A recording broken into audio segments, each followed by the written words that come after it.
Menelaah bagian-bagian surat dinas oleh Idewo Putu Suyadnya SPD GR. Sebelum beranjak ke materi, mohon untuk like, subscribe, dan tekan tombol lonceng untuk memperkuat jalinan silaturahmi kita.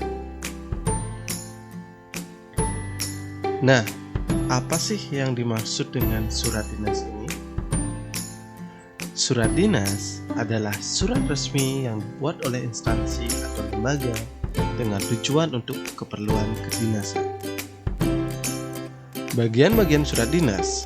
Yang pertama, ada yang namanya kop surat atau kepala surat. Sesuai dengan namanya, kepala surat selalu terletak paling atas. Fungsinya sebagai identitas diri bagi instansi bersangkutan. Dalam kepala surat itulah dicantumkan identitas surat berikut. Ada nama instansi, alamat instansi, nomor telepon atau email, lambang atau logo instansi. Nah, berikut adalah contoh kepala surat. Nomor 2 adalah tanggal surat. Tanggal surat adalah waktu pembuatan surat. Nama tempat ditulis mendahului tanggal surat. Namun, apabila nama tempat sudah tercantum dalam kepala surat, nama tempat tidak perlu lagi dituliskan. Dari contoh berikut, kira-kira manakah penulisan surat yang tepat?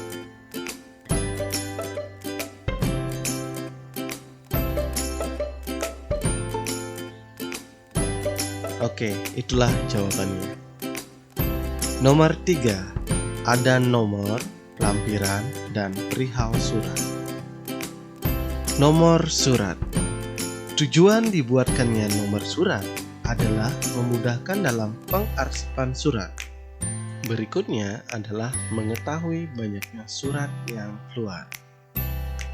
Berikut adalah contoh penulisan nomor surat. Bagian yang pertama adalah kode surat. Bagian yang kedua adalah nomor urut surat. Dan bagian yang terakhir adalah identitas pengirim surat. Berikutnya, lampiran surat. Lampiran surat ini diisi jika ada berkas penyerta selain surat. Misalnya saja jadwal, daftar peserta, dan perincian biaya. Berikutnya, ditampilkan contoh penulisan lampiran surat. Perihal surat. Perihal surat adalah hal yang dibicarakan dalam surat, atau bisa juga dikatakan sebagai judul surat. Syarat dari penulisan perihal surat ini, yang pertama, harus singkat, padat, dan jelas. Yang kedua, berwujud kata atau frase, bukan sebuah kalimat. Yang ketiga, huruf pertama tiap kata harus ditulis menggunakan huruf kapital. Nah, ini adalah contoh penulisan perihal surat.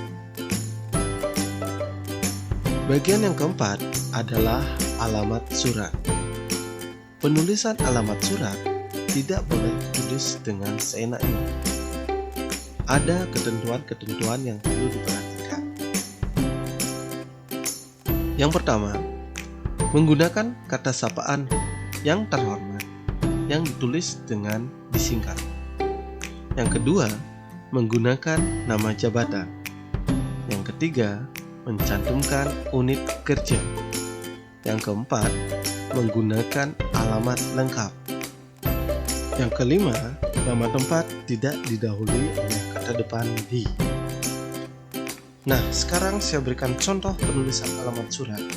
Silakan dianalisis dan temukan kesalahannya. Kesalahan yang pertama adalah penulisan kata kepada. Tidak diperlukan lagi karena sudah isi yang terhormat. Kesalahan yang kedua, tidak perlu ada kata sapaan bapak atau ibu dalam nama jabatan. Kesalahan ketiga, nama jalan hendaknya tidak perlu disingkat. Dan yang terakhir, Kesalahan keempat adalah tidak perlu diakhiri oleh tanda titik atau tanda baca. Berikut perbaikan yang tepat. Yang kelima adalah salam pembuka. Salam pembuka berfungsi sebagai penghormatan terhadap yang dituju.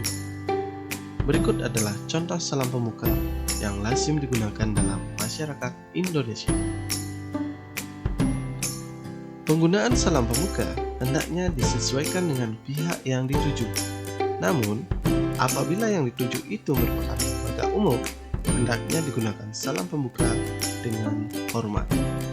Yang keenam adalah isi surat. Secara umum, isi surat terbagi atas alinea pembuka, alinea isi, dan alinea penutup.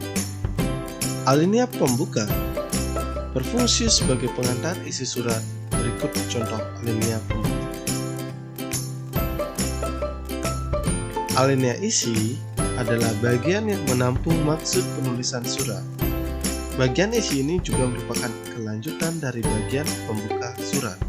Berikut contoh isi surat dinas. Yang terakhir adalah alinea penutup. Alinea penutup harus disesuaikan dengan isi surat. Dapat berupa simpulan, harapan, ucapan terima kasih, ataupun ucapan selamat. Umumnya terdiri atas satu kalimat saja.